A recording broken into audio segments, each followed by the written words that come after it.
coming to hear Father Themi and the Mosaic Choir. While we prepare, the Mosaic Choir, they're going to sing eventually the second half of this evening up here, but we thought we might warm you up with one little song from the Mosaic Choir. So they're going to come forward now and they're not really, we've put them on the spot with this, but because I know Father Themi has a flight to catch and he's going to rush off, we thought we'd give him a taste of the choir. Freedom is coming, freedom is coming, freedom is coming, oh yes I know.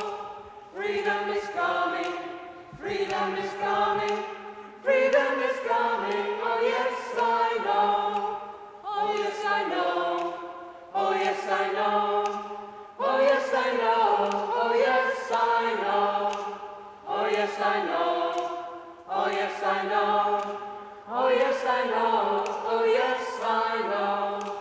Freedom is coming, freedom is coming, freedom is coming, oh yes I know. Freedom is coming, freedom is coming, freedom is coming, oh yes I know. Oh yes I know, oh yes I know, oh yes I know, oh yes I know, oh yes I know. Oh yes I know, oh yes I know, oh yes I know. Jesus is coming, Jesus is coming, Jesus is coming, oh yes I know. Jesus is coming, Jesus is coming, Jesus is coming, oh yes I know. Oh yes I know, oh yes I know, oh yes I know, oh yes I know. Oh yes I know, oh yes I know, oh yes I know, oh yes I know.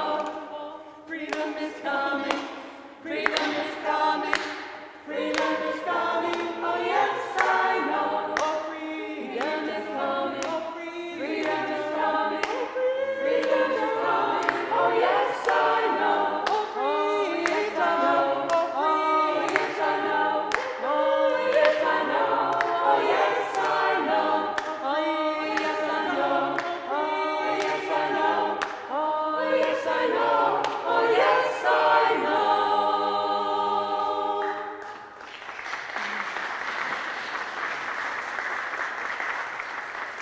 know. Thank you very much. Now I'm going to invite, we've got with us Father Themi. I'm going to let him introduce himself because he's the best person to tell you who he is and where he comes from. I've been asked if you could speak from the microphone. That would help everybody, but it's here. In the name of the Father, and the Son, and the Holy Spirit. It's a great honor for me to be here. It's been a rushed couple of days, and I need to thank some people for my British trip. Professor Renos, who came to West Africa and saw the work we are doing there, and he basically opened the door for the UK, because usually we rely in Australia and we rely on the United States of America for African consciousness, sort of to bring about an awareness of the great needs that the continent needs, and at the same time what the Orthodox Church is doing. Because usually we associate Orthodoxy in the Western world with ethnic ghettos, and a church that is basically driven and motivated for the needs of the ethnic minorities that have come. I grew up in Australia. I'm perfectly aware that the raison d'etre, the existence of the Orthodox Church in Australia is largely driven to take care of our Greek people, and correctly so, and there's no problem with that. However, the issue remains that we are Catholic, that we are ecumenical, that we are beyond any particular race or creed, or, well, not so much creed, but race or color or ethnicity. The last words of Jesus in the Gospel of Matthew striking and interesting. In Jewish culture, usually the last words spoken by a rabbi or a patriarchal figure are usually the words that have great resonance and great impact. For example, we have a whole stack of literature in the 1st century BC called the Testament writings, the Berith in Hebrew. And what they are is the last will and testament of the great patriarchs. They are pseudepigraphical, they are apocryphal, but they convey the mood of Judaism in the 1st century BC to the 1st century AD. The last will and testament. So a whole stack of books were written, an incredible genre of literature called the Testament literature. And what it does is it analyzes the last minutes of a dying figure, such as Isaac, Job, Jacob, the testament of Jacob, the testament of Job, the testament of this and that, Old Testament figures. When we look at the last will and testament of Jesus, the last words that the Lord spoke, he could have chosen many words to speak, and he could have chosen many things to say, but the last words are his last will and testament, which in Judaism has extraordinary power. What does he say? He could have said, at least, forgive your enemies, which is an important part of his message. He could have said many things, but this is what he said. Poreftendes mathitevsate pandata ethni. Go to the whole world. Go to the whole world. He didn't say, go to Israel. On the contrary, it's a movement away from Israel. Go to Egypt? No. Go to only the Roman Empire, which was the political power of the day? No. Go to the whole world. Is panda ta ethni. And the word ethni means also those who are not Jewish, the goyim, ta ethni. So we have a specific commission by Christ that we are to go to the non-Jewish lands, right, ta ethni. Which ones? All of them. All of them. Okay, and what are we supposed to do there? What is our function there? He said, to teach them what I have taught you. The Great Commission. And then he said, I want you to baptize them in the name of the Father and the Son and the Holy Spirit. The one name, Father, Son, Holy Spirit. For those of you who do theology, it's another example of the Holy Trinity in one. So here it is. Go to the whole world, baptize them, and teach them what I have commanded you. And the question remains, are we doing that as an Orthodox Church? Have we taken that seriously? Are we attracting the finest products of orthodoxy into this great commission to go out to the whole world and preach the gospel? Remembering that the Deftera Parousia, the second coming of Christ, cannot come until he said the gospel is preached to the whole world. Once the gospel is preached to the whole world, then we are preparing the way for the second coming. That's how important it is. That's how crucial it is. That's how significant going out preaching the gospel to the whole world. Okay? So, the Patriarchate of Alexandria is in a unique position of being able and having the potential to do that. It's in Africa. We are situated in a continent that has never heard of orthodoxy, except for North Africa, where we have been there for nearly 2,000 years, in Egypt, in Libya, in what is now called Morocco, Algeria. It was all part of the Byzantine Empire.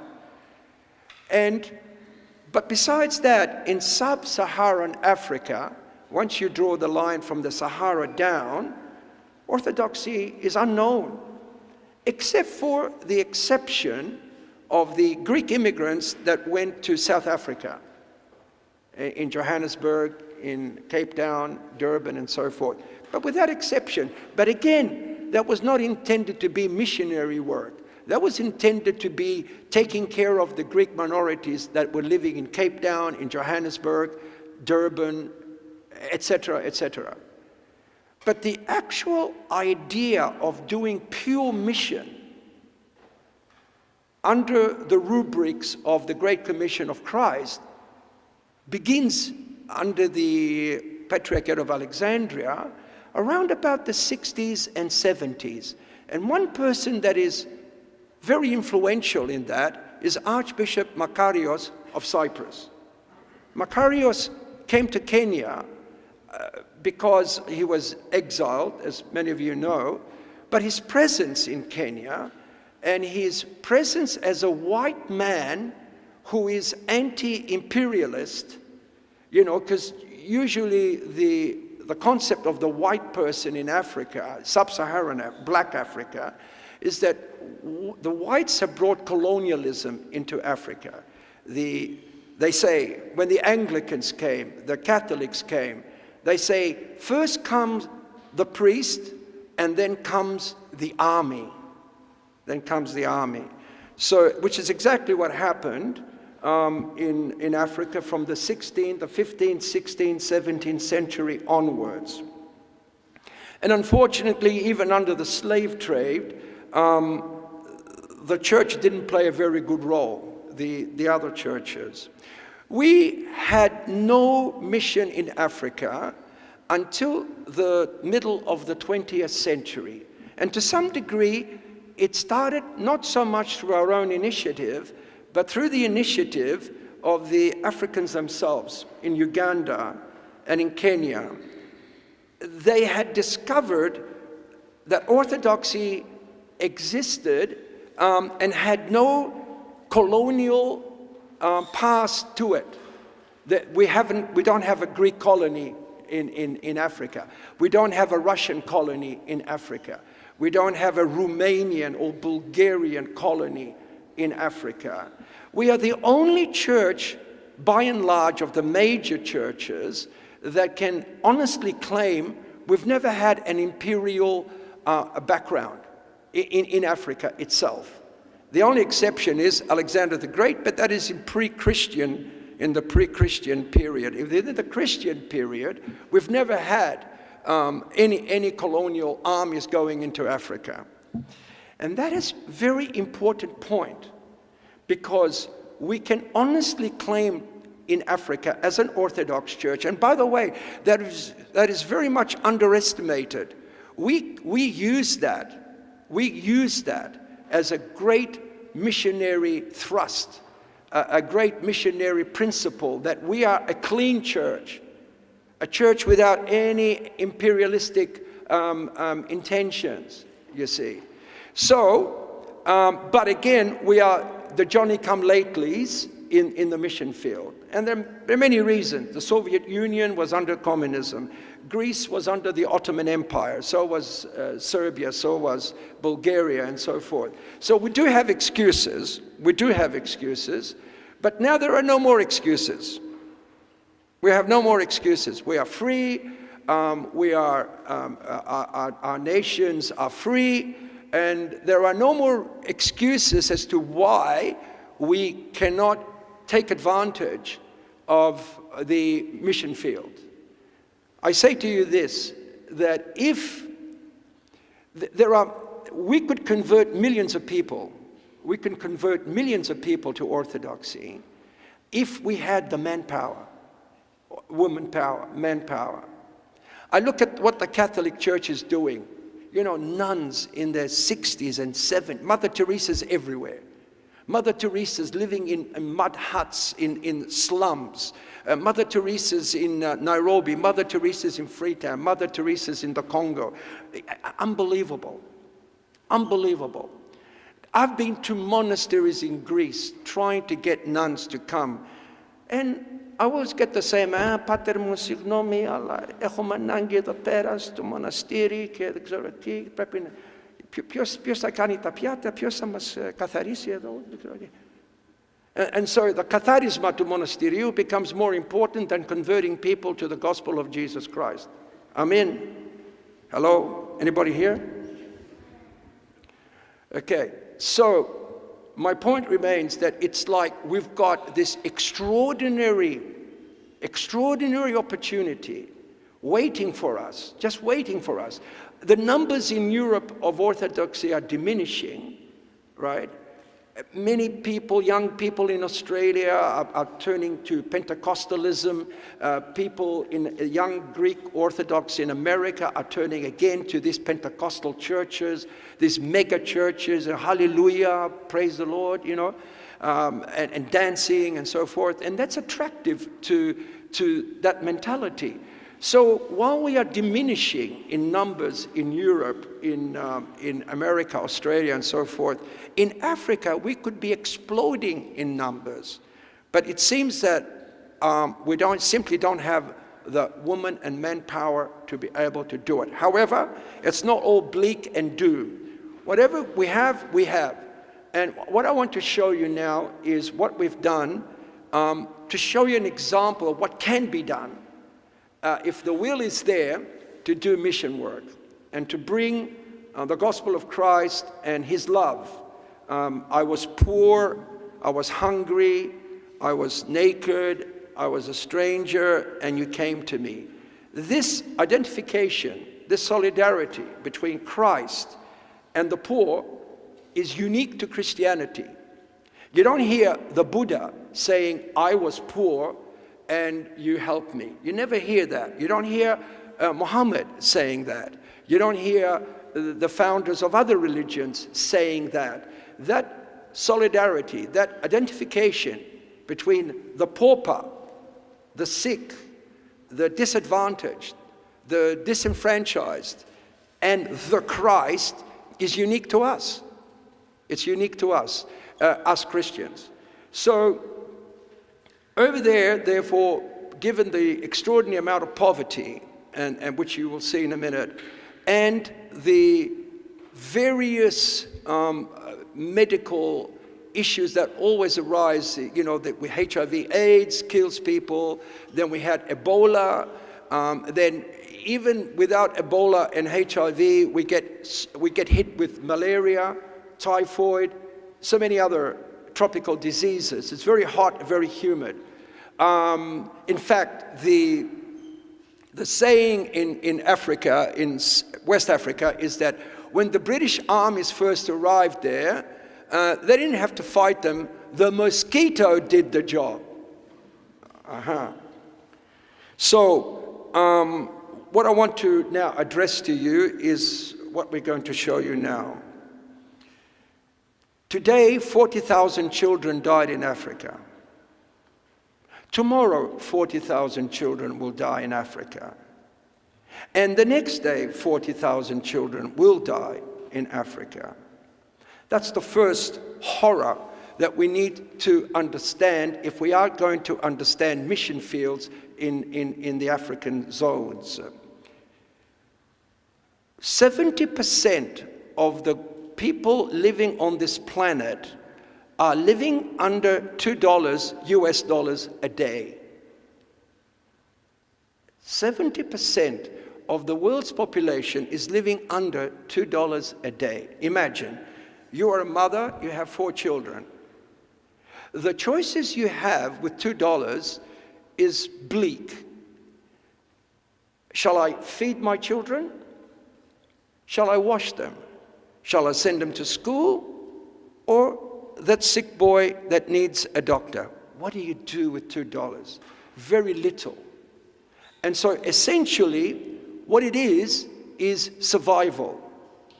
That's why you see children's mortality rate sky high in West Africa. We have the highest child mortality rate in the world. One child in 5 will die before reaching the age of 5. And then the mortality rate of women giving birth is also very high. Our medical facilities are very primitive. There is no way we can heal cancer. If you've got cancer, you have to go away. You have to go to another country. We have no chemotherapy. We have no way of handling cancer. We had a priest whose wife, the presbytera, contracted cancer of the arm, which became a balloon and then spread to her body. She was condemned to death, basically. There was nothing we could do. We had to send her overseas in order for her to receive just normal chemotherapy. She survived. We have a little boy right now. His name is Isa, who's developed cancer of the eye. His eyes popped out to this height. Now, in Germany, in the UK, this is a very simple procedure. Very simple. It wouldn't cost you more than £200 sterling to treat this. But over there, it's a death sentence. It's a death sentence. Simply because of the medical infrastructure that is not anywhere near the Western world. Nowhere near. We're really so far behind. And then when you add to all that the Ebola crisis, which killed something like 500 medical people, and we were left with a skeleton crew of medics, and even they ran away. So at some point during the Ebola crisis, there was no medical assistance whatsoever. If you had Ebola, you were dead. They would come take you, put you in this so-called holding area, and then bury you in a mass grave. And we didn't get any help. In the beginning, we had no help at all. People were dying in the streets. People were actually literally dying in the streets. Families were found together dead in the house for several days. Children dead, parents dead. And the international community turned a blind eye until a white man got it. And he was an American. And he left to go back to the United States, and suddenly President Obama knew about Ebola. Same thing with the UK. A nurse, one of your nurses that came there, contracted Ebola. She came back to the UK, and suddenly Ebola became a household word in the UK. But before that, when all the Africans were dying, well, it didn't count. It didn't count. So there's some of the subtle racism that exists. Without intention, sometimes we do act in a sort of a racial way. The value of the African life is not worth the value of a life in the UK. It's as simple as that. That's the stark, brutal truth, unfortunately.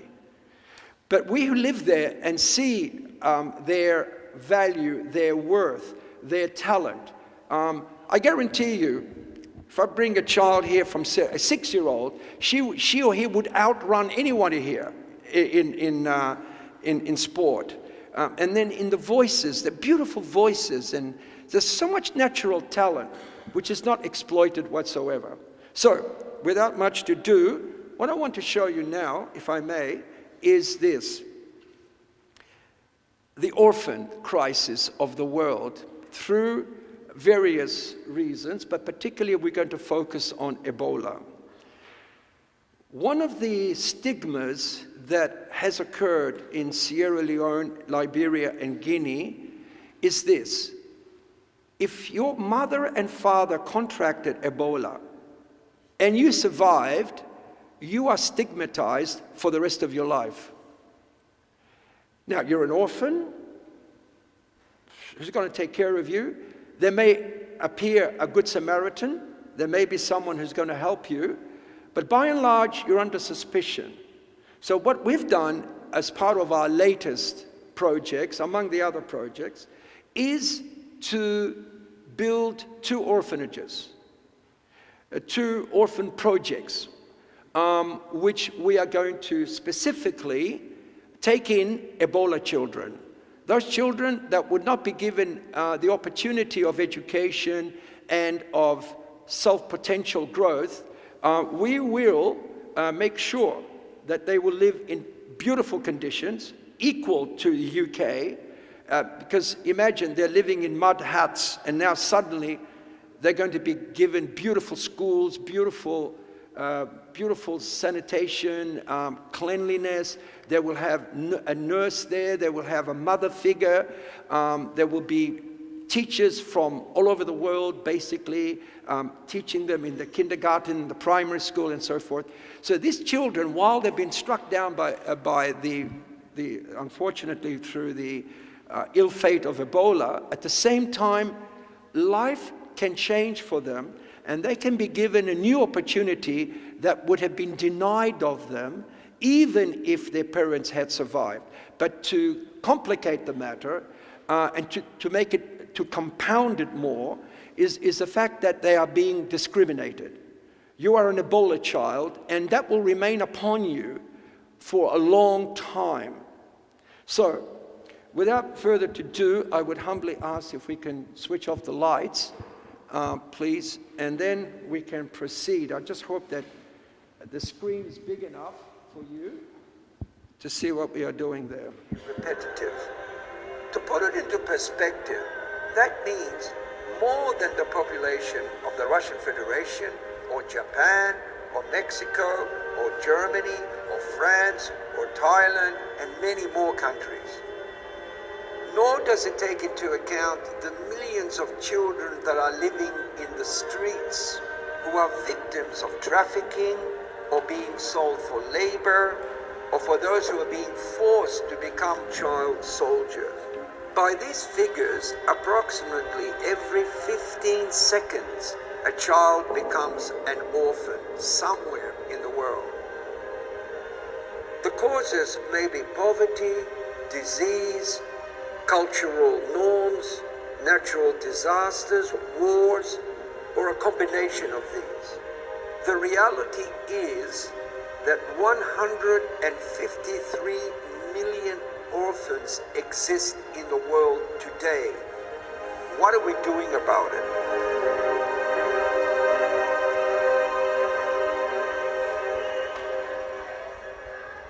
The Ebola outbreak in West Africa is the largest and worst in history, and fear of catching the highly infectious disease is rampant. In March, the rapid outbreak quickly spread to the worst three affected countries of West Africa: Sierra Leone, Liberia, and Guinea. Africa alone accounts for roughly 1 million deaths due to malaria annually. 22,000 children die every day due to poverty. Nearly 1/3 of children in developing countries are estimated to be underweight or stunted. The world is facing one of the worst public health emergencies in a generation. 1 billion people have inadequate access to water, and 2.6 billion lack basic sanitation. Many times this means there's no separation of drinking water and toilet water. Noted the deadly Ebola outbreak, and a new warning tonight from one of the nation's top doctors, the head of the CDC, warning that the outbreak in Africa is even worse than we feared.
It's hard enough to get the message about Ebola and the right thing to do to the most vulnerable of people, but then there's a whole other component to it. What do you do with the people who are left behind? And especially, what do you do if they're children? Looking at these children, you'd have no idea what they've been through. Most have lost both parents, some have lost all of their extended family, others have been outcast from their communities. They simply have nowhere else to go. We've had so many children that are orphans. I cannot give you the exact figure today. But now some of these children come with their parents and the parents die in a unit, and then so they are going home. The youngest we've had is 6 months old, baby whose mother died of Ebola. The baby was also positive, but he was killed and we've discharged him. 17-month-old Lansana Kamara, whose mother died from Ebola 3 weeks ago, is now being cared for by a local carpenter. The knowledge and infrastructure to treat the sick and contain the virus exists in high and middle income countries. However, over many years, we failed to make these things accessible to low-income people in Guinea, Liberia, and Sierra Leone. So now, thousands of people in these countries are dying because, simply, in the lottery of birth, they were born in the wrong place.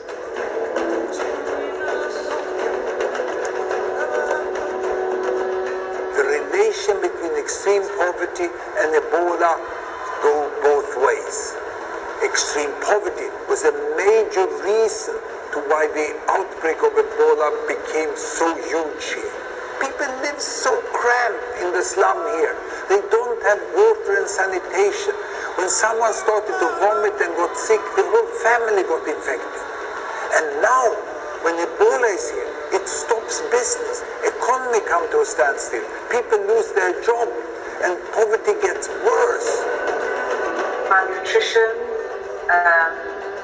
poor sanitation, poor nutrition, so that creates poor housing, that creates the economic climate for the spread of the disease. But on top of that, these 3 countries, it's no coincidence that these 3 countries are among the very poorest in the world.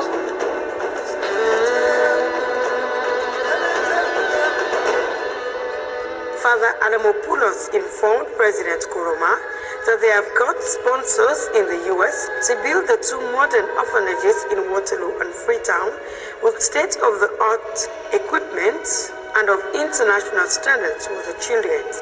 He pointed out that the modern orphanage will serve as an institution where the children will feel that they belong to a family. My only kind of right now, I'm just waiting. It's not because we don't have we have everything ready. The right builder is what I'm looking for. He added that the deserving kids need the attention and care so that when they go through the orphanage, they will come out as citizens that will contribute towards the development of Sierra Leone. Behind me, on the other side, you will see a school that we are completing, a double-story building. This is going to house up to 400 students. It's going to be very beautiful. Now, on this side here, we have what used to be some of the houses that were sheltering disabled friends. Now, some of them have gone, and some of them are on this side. They're being housed on the other side. And we're now actually looking for land that we can even provide them with a new compound. Now, over here, on this side of the compound, we have the remains of some of the houses that were for the disabled people. Now, what we're going to do here is build an orphanage. Now, by that I mean this. About a year or so ago, we had this epidemic of Ebola here, which killed thousands of people and left many children orphaned. We have taken it upon ourselves to do something about this challenge, and we've decided that this is a location to put up the orphan houses. Now, in this particular site, it will not be one big building, it will be be houses, separate houses, so that the children will have a mother figure and they will grow up as in a normal house, like a family.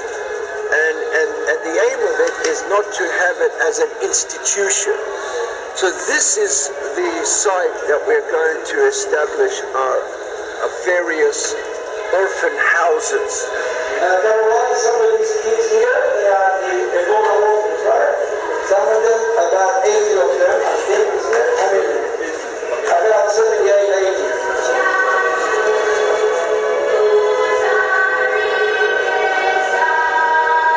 This particular compound, we have a school here. We are finishing a dining hall, brand new school. And these children here, unfortunately, they have lost their parents, some of them through the scourge of Ebola. Today we gave them sugar and rice, and we will continue to have a feeding program.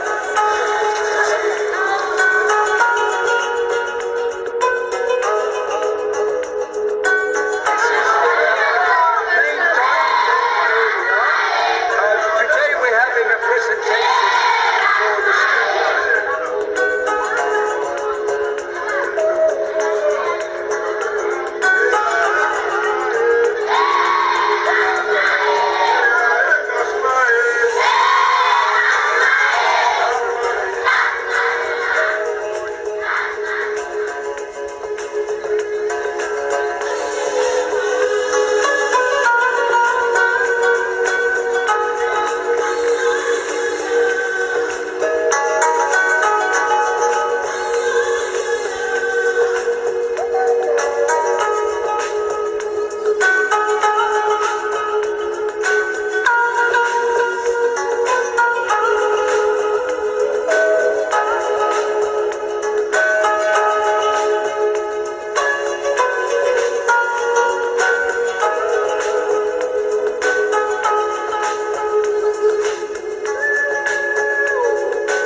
It has to be chained up, as you can see.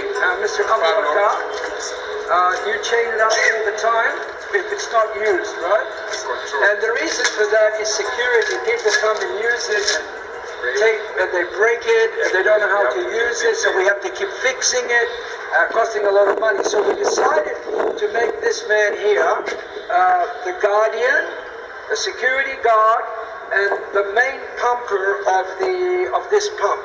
And if anybody wants water, they come here, they get his permission, and he will pump the water. Nobody else can do that. In fact, water is so important here that people will break in at night and steal water. It's a security issue, a very serious security issue. He even sleeps around the corner from here, in this school, just around the corner at night, so that if anybody comes to steal water, he will wake up and catch them, you see. So we thank the people who gave us the money for this water pump. May God bless you. We will need more water pumps. In fact, we want to put a borehole here, a borehole. So we may ask for your help, because the borehole, we will always have water. Now, Abubakar is pumping now. You see, this is gold here.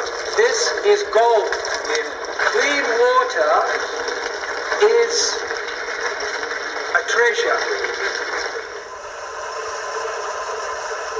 And recently, we've managed to put a borehole in our Waterloo compound.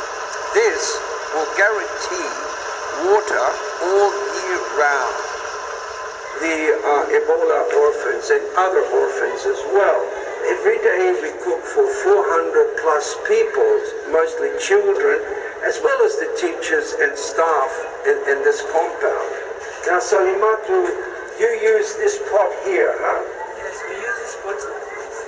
Okay, and then you use this pot, and then you use wood down here. Down and the stone. And on top of the stone you put the wood, and this is your supply of wood there. Tomorrow morning we are picking up 1,000 pair of shoes from the airport.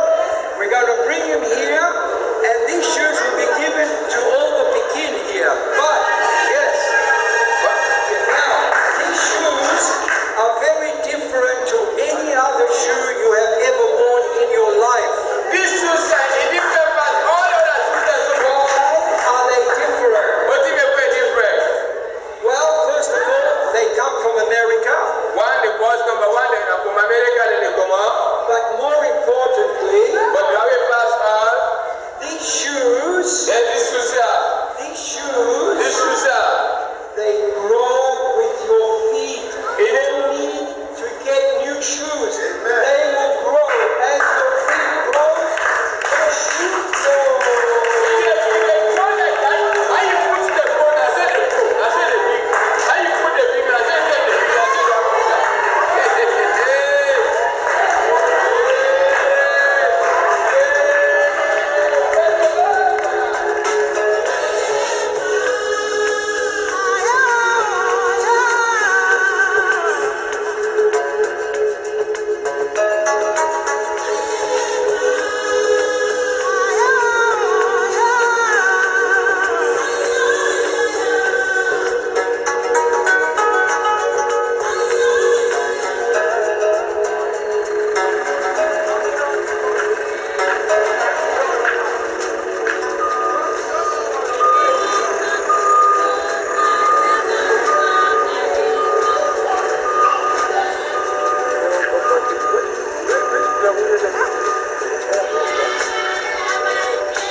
This is the lower part of our Tower Hill compound. On this lower part, we have our chapel, but on the upper part, we have a teacher's college, the archdiocesan office, and the mission house. On this lower part, we are preparing the ground for the construction of an orphanage with a school. As you can see, we have already established retaining walls. We've put fences around this lower part, and now we are ready for the building of the orphanage.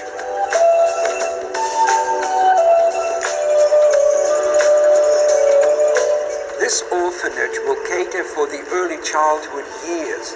That is, children who are between the ages of 3 to 6 to 7 to 8. After that, they will be placed in our Waterloo compound orphanage. In August of 2016, our mission managed to acquire 1.5 acres of beachfront land in a place called Lungi. Lungi is where the international airport is. It is across the bay from Freetown. Here, we are going to create another orphanage site, either as a recreational center that is bringing on weekends the children from Waterloo or those from Tower Hill to enjoy the beach, to play in the sand, or else we could establish a third orphanage. That is to be decided. You are the future. You, with integrity and commitment, will grow up to become citizens of Sierra Leone with integrity, honesty, and commitment. And that's what we want to see. And the spirit of life.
don't go out consciously to convert Muslims. We don't go out consciously to convert Muslims because of the fragile situation of the tensions between Christians and Muslims in Africa. Though in Sierra Leone, it doesn't exist to that degree. Nevertheless, it is a hotbed right now in West Africa, with Boko Haram in Nigeria, with the wars in Mali, and so forth. It is a very delicate subject. So, we help Muslims. We help them. If people come and they belong to Islam, no problem. If they're hungry, we'll feed them. If they are sick, I will help them. No problem. What happens is, because of that, some of them ask themselves, how come these people who are not Muslims are helping me? And through that philanthropy, we have converted Muslims to Orthodoxy. I'll give you 2 examples. When we first arrived in Sierra Leone, we rented a house, which was our church, our headquarters, everything. Now, we had a young man who was taking care of the premises. His job was to make sure everything was okay. All right. Now, one day, he jumped into our car, either for a joyride or to steal it. And he ended up smashing it. Brand new car. We brought it from Kenya. It was a really great car. And we really it was our wheels. And he smashed it up. Okay? Now, having smashed it up, he eventually was caught by the police. And it was brought to us in order to determine what his fate is. Thieves are not given much hope in that part of the world. There's a lot of, in Kenya, they kill them before the police come, right? They put a rubber tire around their neck and burn them. But in Sierra Leone, that didn't happen. So they brought this young man to me who stole the car, smashed the car. The police brought him and they said, this man stole your car. He was a Muslim. His name was Hassan. Hassan started crying. He fell on his knees, begging, for me to be lenient. And a crowd surrounded us, because over there, no television and so forth. And so when there are street scenes, people gather around in crowds and take sides. Oh, I'm with him. No, I'm with him. So, but it seemed that the crowd was on my side. They wanted me to punish him. They wanted me to give him serious punishment. They would have liked that. Well, remembering the words of Jesus to forgive those who hurt you, I said to the police, no, there is going to be no punishment here. We are forgiving this young man here. We're forgiving. Everybody was shocked and they turned against me. Suddenly they were yelling and saying, no, you've got to punish him. He's a thief. That's not fair, let him go to prison. I said, no, we are Christian. We are Christian. We believe in Jesus. And Jesus said to forgive people who hurt you. So we forgive him. That forgiveness of Hassan led him to orthodoxy, led him to baptism, and led him to the holy priesthood. He's now a priest of the Orthodox Church. Why? Because we forgave him. The power of forgiveness, you see. I determined when I first went into Africa, at least in West Africa, that the Orthodox Church there would be a gentle church. It will not be an authoritarian church. It will not be a church that barks out orders. It will be a church that listens. It will be a church that forgives, the way it was in the apostolic days. And so through that, we are bringing a lot of people to us because we are known as the church of love, the church of forgiveness. So I don't have to struggle too much to have converts. They are coming, and they're coming in masses. Indeed, before I left, one of my priests said, we're going to baptize this Sunday? I said, yes, we are. He said, okay. I said, how many?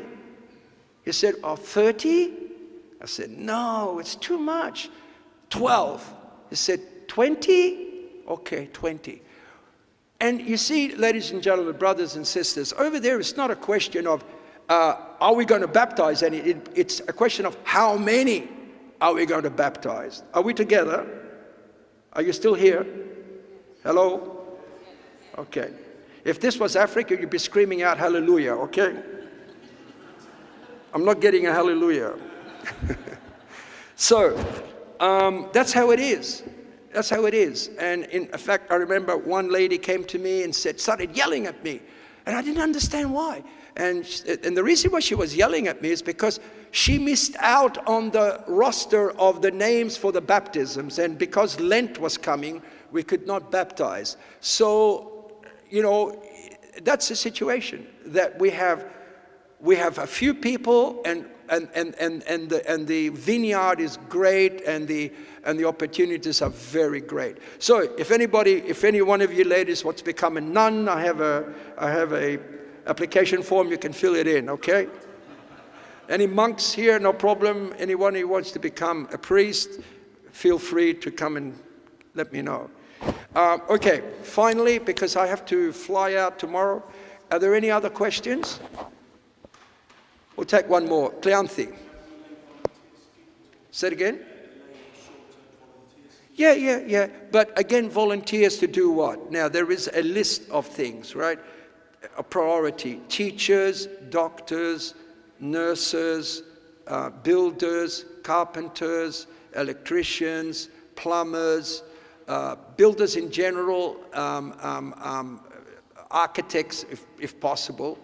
That kind of list, you know, cooks, and so forth. So, you know, you can't just go there and just sit around and watch. You have to do something, right? So that will be our list of priorities. Teachers, I think I mentioned teachers, yes. Okay, I think...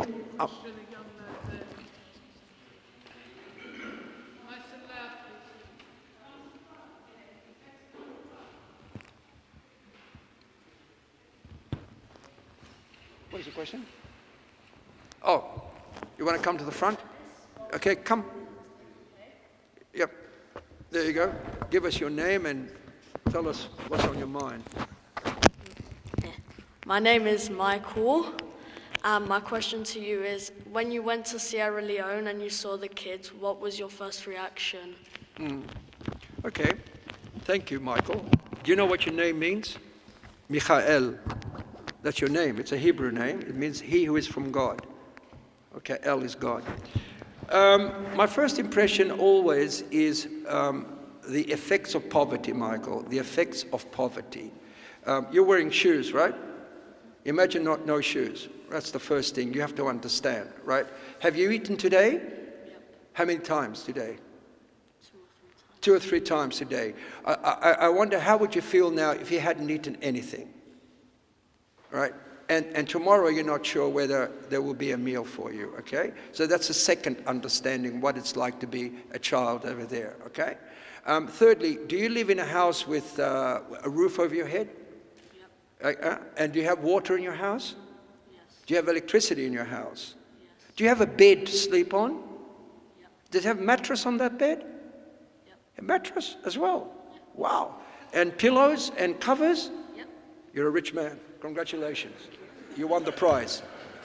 That's what I think of the African children. They don't have that, my friend. They don't have that. You understand? Think about that. All right? Okay, buddy. All right. So that's it, I think, right? One more, but it has to be the last one. Yep. How long did it take to get to Kenya? Not Kenya, Sierra Leone, right? You will get a plane to Brussels or Paris, and then from Paris or Brussels, depending, you will fly directly to Sierra Leone. It's not that far. But when I come from Australia, it's 2 or 3 days. It's incredible. But from here, it's not too bad. It's not too bad. It's a question of about 6-8 hours. It's not too bad. Relatively speaking, it's not too bad. Okay, I think we'll have to call it a night now. Thank you very much for your kindness of turning up. I appreciate all your presence here.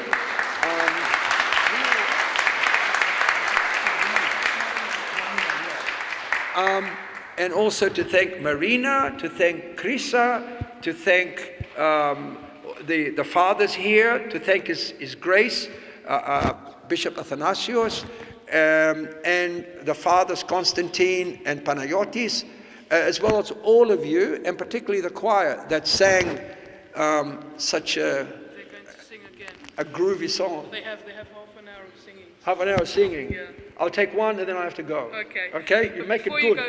But before we go, because Father's here now, I want you to show your appreciation, not with just clapping. We've got some collection buckets here, and we want to leave them full, but light, because we're not very strong. We want them full, but light. Το νοήνο εννοείτο. Θα θέλαμε τις σύκλες, θα το πω κυπριακά, γεμάτες αλλά ελαφρές. Έτσι. Okay. So there's some collection, and we're going to send Damian. Can you get that bucket? This white bucket here. And can you go to everybody, and they're going to give you something. Okay. So now the second half of our evening, we've got the Mosaic Choir. They're just going to gather themselves together. They're singing to entertain you, to fundraise for those children. And I first heard about Father Themi. Christa phoned me and says, Marina, we've got to help Father Themi. And I said, oh, I know Father Themi, it's about shoes. He has these shoes that grow. And I heard, and I thought, you know what? Kids, they get shoes every 6 months, they need a new pair of shoes. And here in England, they want designer shoes and shoes with brands on and shoes with this. And I had a kid in my class, I'm a teacher, moaning about he wanted these, £100 shoes. And I thought, these kids in Africa for £20, they can have shoes that they're going to have for 5 years. How many pairs of shoes are you going to give those children tonight? That's what I want you to think about. Okay, you heard Father Themi, you heard what he's doing. Here on the 12th of March, he's going to be at St. Demetrius down the road. So your friends who didn't make it here tonight, on the 12th, on Sunday, he'll be speaking again. So you can go, and each of you have got 2 or 3 good friends. You can say, come to St. Demetrius, it's only down the road, and hear Father Themi speaking. Now, for your pleasure, we've got the Mosaic Choir who've been very patient tonight, and they're going to come up and sing for us. Thank you.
Ρόδος τα μόνα, βόηθα Παναγιά.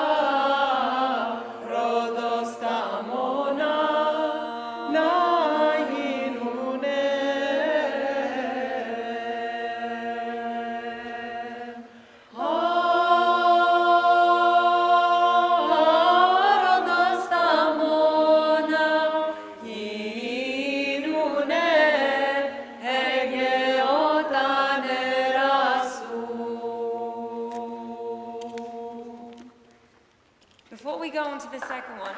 Excuse me. Thank you.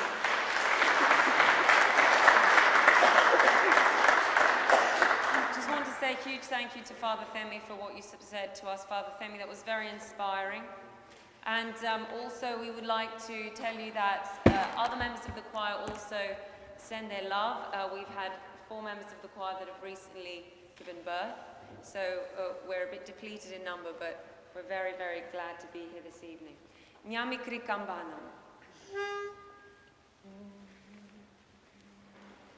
Μια φορά και έναν καιρό ήταν μια μικρή καμπάνα, είχεν ήχο λιγυρό, καθαρό σαν νερομάνα. Din din din din dan, din din dan, din din dan, din din din dan. Din din din din dan, din din dan, din din dan, din din din dan.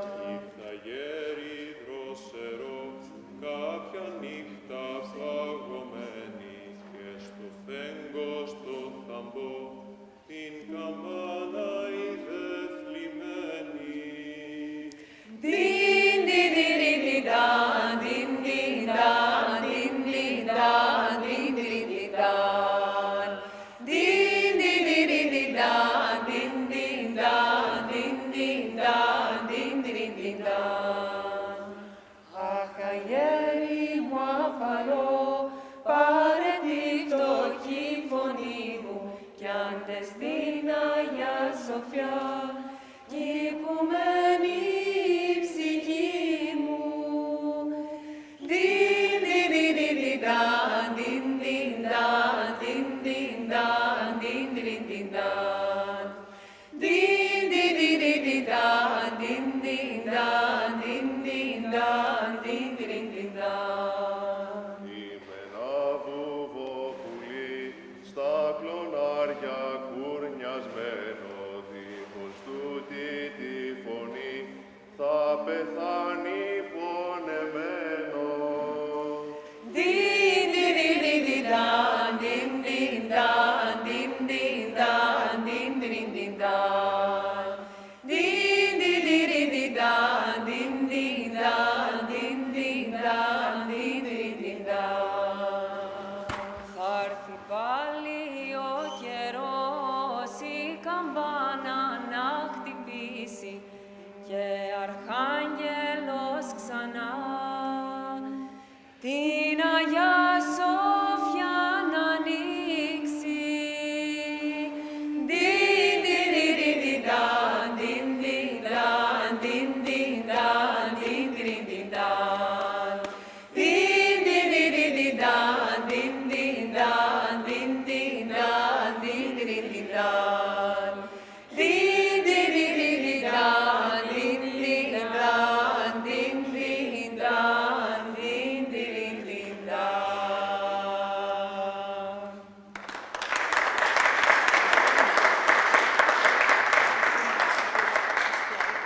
God bless you. Apparently you got a beautiful voice. Congratulations.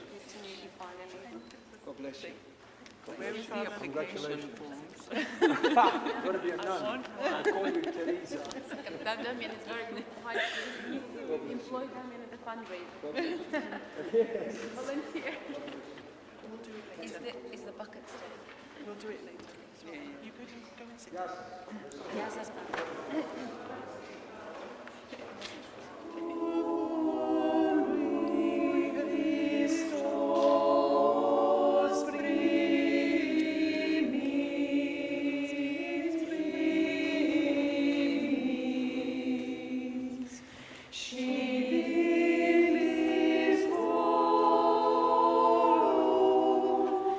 Jehovah,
pastora dată oile ăștia. Iar pe grasă flori frumoase cu dragul legea, cu sus pe rămurea tare frumos lăsuia. Cu tot cânta, cu tot cânta.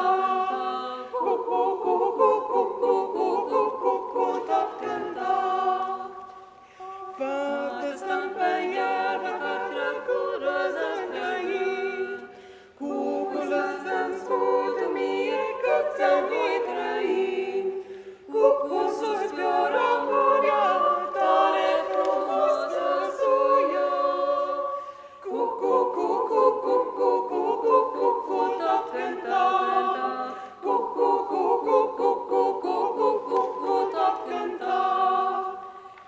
Fată 10 ani numărat, cu tot cânta, apoi 100 ani numărat, cu n-înceta. Fata la amenințat, cu pândără pleca. Cu tot cânta, cu tot cânta.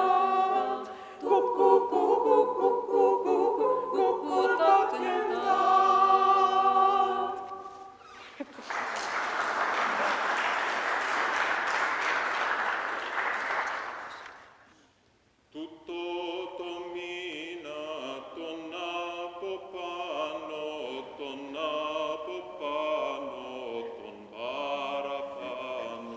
Τούτο το μήνα τον από πάνω, τον από πάνω, τον παραπάνω. Καητός ευγήκε να κυνηγήσει, να κυνηγήσει και να γυρίσει.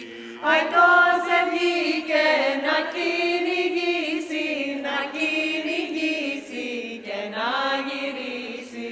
Δεν εκυνήγα λαγούς και λάφια, μόνο εκυνήγα δυο μαύρα μάτια.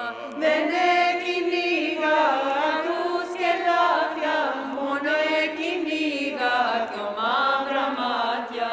Μαύρα μου μάτια κι αγαπημένα, και πώς περνάτε χωρίς εμένα.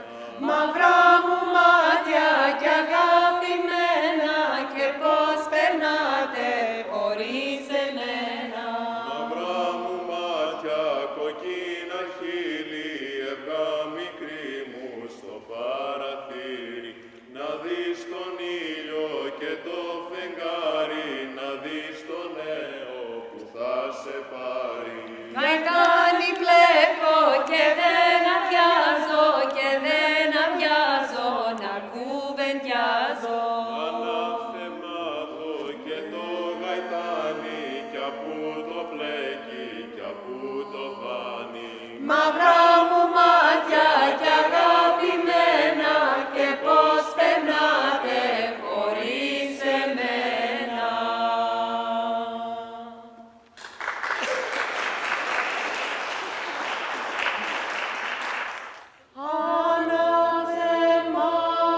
Αναθεμάτων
και για Παναγιά τα μίλησαμε, όνειρο ήτανε τα λησμονήσαμε.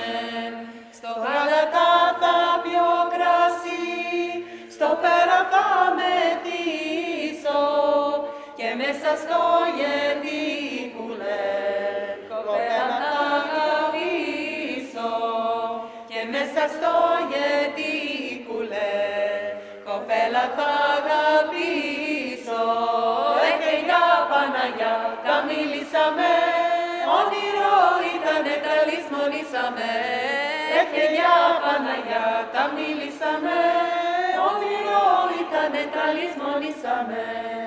Γιατί πολλέ και θεραπεία, τα τάβλα και νυχώροι, αυτά τα 4 χωριά μορφαίνουνε την πόλη. Αυτά τα 4 χωριά μορφαίνουνε την πόλη. Και για Παναγιά τα μίλησαμε, όνειρο ήτανε τα λησμονήσαμε. Και για Παναγιά τα μίλησαμε, όνειρο ήτανε τα λησμονήσαμε. Τα λησμονήσαμε, τα λησμονήσαμε.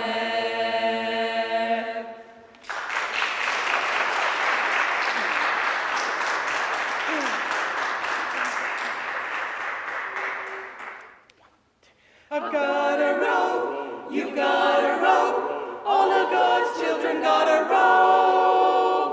When I get to heaven, gonna put on my robe, gonna shout all over God's heaven. Heaven, heaven, everybody's talking about heaven and going there. Heaven, heaven, gonna shout all over God's heaven. I've got a wings, you got a wings, all of God's children got a wings. When I get to heaven, gonna put on my wings, gonna fly all over God's heaven. Heaven, heaven, everybody's talking about heaven and going there. Heaven, heaven, gonna fly all over God's heaven. I've got a song, you got a song, all of God's children got a song. When I get to heaven, gonna sing a new song, gonna sing all over God's heaven. Heaven, heaven, everybody's talking about heaven and going there. Heaven, heaven, gonna sing all over God's heaven.